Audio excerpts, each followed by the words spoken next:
Welcome to my YouTube channel let's learn by Madhusmita.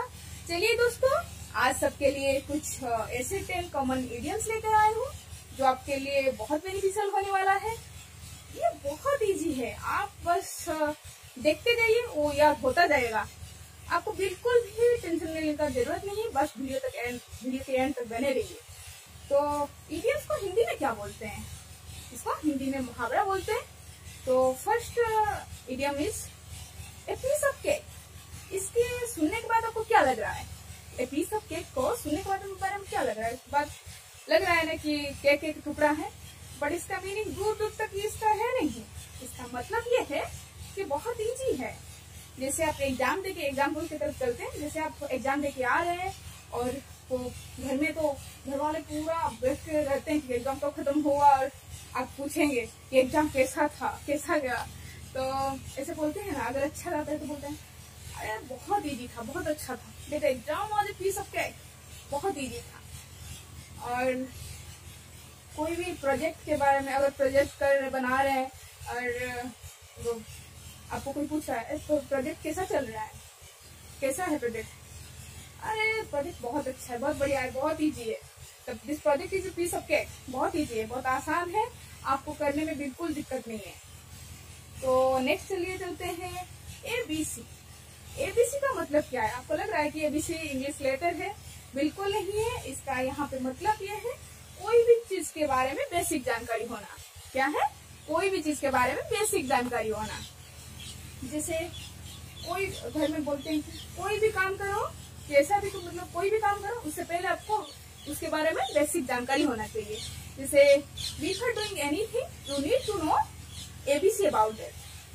कोई भी चीज करो उसके बारे में आपको बेसिक जानकारी होना चाहिए।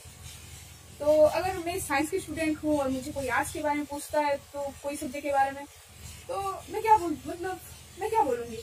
मुझे उसके बारे में बिल्कुल जानकारी नहीं है, मतलब उसके बारे में बिल्कुल थोड़ा सा भी मालूम नहीं है मुझे। तो I have no idea, I don't know ABC about this subject, I don't know ABC about this subject. तो चलिए नेक्स्ट की तरफ चलते हैं। Apple of one side, apple of one side. क्या लग रहा है आपको? आंखों में एप्पल है? बिल्कुल नहीं। इसका मतलब ये है हिंदी में आंखों का तारे। जैसे चलिए एग्जाम्पल की तरफ, घर में 3 बच्चे हैं और मम्मी ज्यादा प्यार करती है किसे? छोटे वाले को। छोटे वाला और छोटे जो भी है, छोटे बच्चा को प्यार मतलब ज्यादा मिलता है। तो ऐसे बोल सकते हैं she has 3 children but younger son is the apple of her eye. तो ऐसे बोलने में मेरे छोटा भाई को बहुत प्यार करती हूँ, मतलब मेरे बारे में बोल रही हूँ। तो I love my younger brother, he is apple of my eye, he is apple of my eye. तो हुआ ना, बहुत इजी है, बिल्कुल भी दिक्कत नहीं होगा। आई होप मतलब याद रखने में नहीं हो रहा होगा। तो नेक्स्ट, 8 चीटेड चिप्स। तो यहाँ कोई चिप्स के बारे में नहीं बोल रहा है, कोई मतलब बोल नहीं रहे हैं।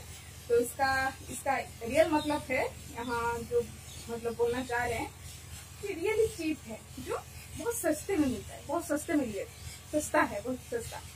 तो उसको ऐसे सेंटेंस में यूज कर सकते हैं। इसी बात से एक याद आया मुझे। जैसे एक मेरा पर्स था, बहुत दिखने बहुत सुंदर था और पतला सा था, और दूर से कोई दिखता था तो टैबलेट की तरह लग रहा था। तो हर कोई पूछता था दोस्त, अरे कहाँ से ली, बहुत अच्छा लग रहा है, कितना ली, बहुत महंगा होगा? हम बोले बिल्कुल नहीं, बहुत सस्ते में खरीदे थे और दिखने में एक्सपेंसिव लग रहा है। जैसे ऐसे बोल सकते हैं, it was a chips but looks expensive. हुई ना बात? ये सब आप यूज करके थोड़ा सा आपका कम्युनिकेशन को इम्प्रूव कर सकते हैं और धीरे धीरे आपका ग्रेजुअली डेवलप होगा। तो मेरा ये सब जो वीडियो में डाल रही हूँ, अपलोड कर रही हूँ, ये सब मेरे बिगनर्स के लिए जो है, जो इंटरेस्टेड है इम्प्रूव करने के लिए कम्युनिकेशनल स्किल एंड, बट उनको थोड़ा हेजिटेट फील हो रहा है, हेजिटेशन फील हो रहा है। बट बिल्कुल नहीं, आप लोग चिंता मत कीजिए, मैं आपके लिए तो थोड़ा छोटा वीडियो डालती रहूंगी। तो next is once in a blue moon.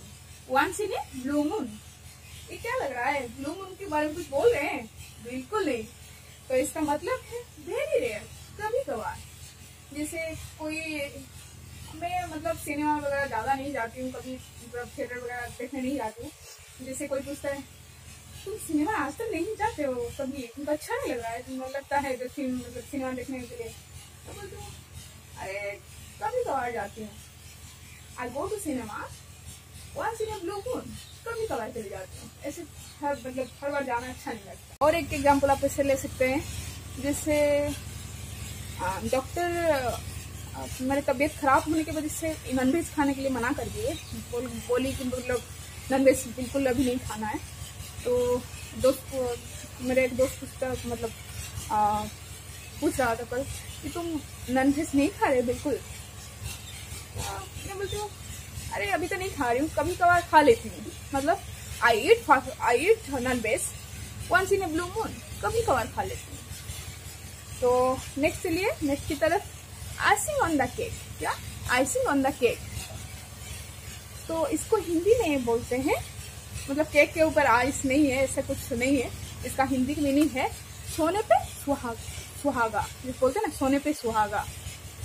तो सुनने में अच्छा लगता है, कोई भी काम अच्छा हो रहा है उसके बाद उसके ऊपर फिर अच्छा मतलब हो गया कुछ, जैसे मुझे मतलब नौकरी का मतलब नौकरी में सैलरी मेरा बढ़ गया, मतलब सैलरी का इंक्रीमेंट हुआ और ऊपर से प्रमोशन भी मिला, तो ये वन टाइप हो गया सोने पे सुहागा, लगता है ना।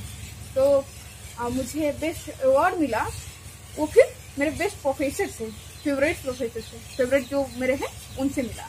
तो इसको ऐसे इंग्लिश में बोल सकते हैं, receiving the best student award from my favourite professor was the icing on the cake, was the icing on the cake, मतलब अवार्ड तो रिसीव किए, वो फिर मेरे फेवरेट प्रोफेसर है जो, तो उनसे।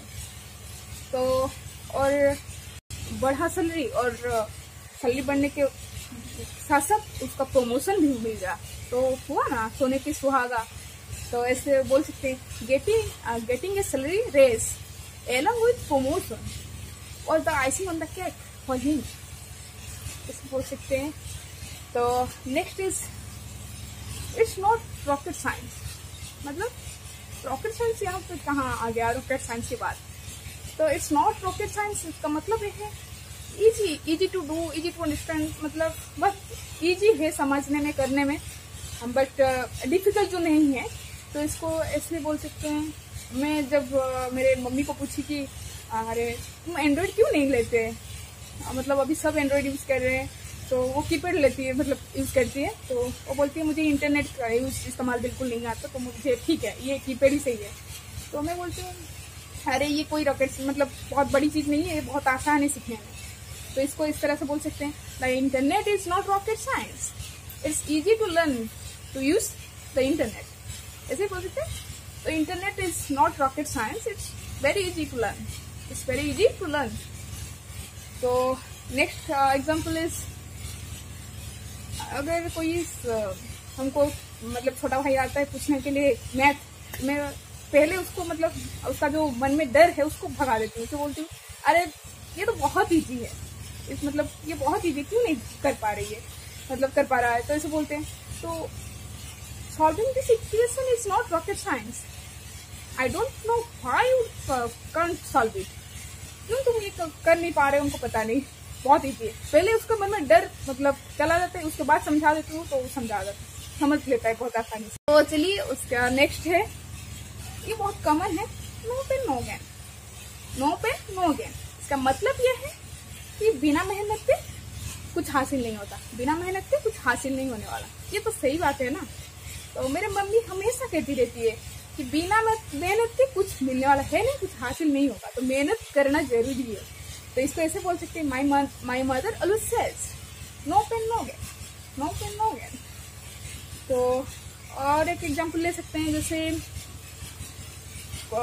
मेरा एक दोस्त था, वो मतलब अरे पता है, ऐसे बोलता है, अरे पता है मुझे बिल्कुल भी पढ़ने में कोई इंटरेस्ट नहीं है, आई हेट स्टडिंग, बट क्या है ना कि मुझे अच्छा यूनिवर्सिटी में जो है मतलब एडमिशन लेना है, तो इसीलिए मैं पढ़ रहा हूँ दिन रात मेहनत करके, क्योंकि बिना मेहनत का कुछ हासिल होने वाला नहीं है। इससे इसको इंग्लिश में बोल सकते हैं, I really hate studying but I want to get into a great university, so no pain no gain. तो इसीलिए वो पढ़ता है तो चलिए आगे की तरफ। आगे जो है idiom so for so good, so for so good, इसका मतलब क्या है? इसका ये बहुत इंटरेस्टिंग है। सो फॉर सो गुड इसका मतलब है और अभी तक तो सब अच्छा चल रहा है। आप बहुत स्मार्ट इसको इस्तेमाल कर सकते हैं, स्मार्टली किसी को बोल सकते हैं जो आपको मतलब थोड़ा स्मार्टनेस आपका बढ़ा देगा। जैसे कोई पूछ रहा है how is study going on in the lockdown period. अभी लॉकडाउन चल रहा है, तो लॉकडाउन में आपका पढ़ाई कैसे चल रहा है? तो आप ऐसे बोल सकते हैं अभी तक तो सही चल रहा है। तो इसको इंग्लिश में बोल सकते हैं सो फार सो गुड, सो फार सो गुड, अभी तक तो सही चल रहा है। अगर अभी तक सही चल रहा है तो इसको सो फार सो गुड बोला जाता है। तो और एक एग्जांपल ले सकते हैं। और किसी का कोई न्यू जॉब लगा है, नौकरी लगा है, तो उसको ऐसे पूछते हैं सब how is the new job, how is the new job. तो ऐसे क्योंकि स्टार्टिंग जब थोड़ा डिफिकल्ट होता है सेट होने में, बट अगर आपको सही अब तक सही चल रहा है ऐसे बताना चाहते हैं, बताना, तो ऐसे बोल सकते हैं सो फार सो गुड, सो फार सो गुड। तो नेक्स्ट है raining cats and dogs, raining cats and dogs. थोड़ा बहुत इंटरेस्टिंग सुनने में लग रहा है ना, रेनिंग कैट्स एंड डॉग्स मतलब कुत्ता और बिल्ली का बारिश हो रहा है। इसका मतलब ये नहीं है, इसका मतलब है कि बहुत जोर से बारिश हो रहा है, बहुत जोर से बारिश हो रहा है। तो इस अगर कि कोई पूछ रहा है कि वहाँ कैसा मौसम है, तो आप ऐसे आंसर दे सकते हैं यहाँ बहुत जोर से बारिश हो रहा है। तो ऐसे बोल सकते हैं it's raining cats and dogs today, it's raining cats and dogs today. आज बहुत मतलब बुरी तरह बारिश हो रहा है।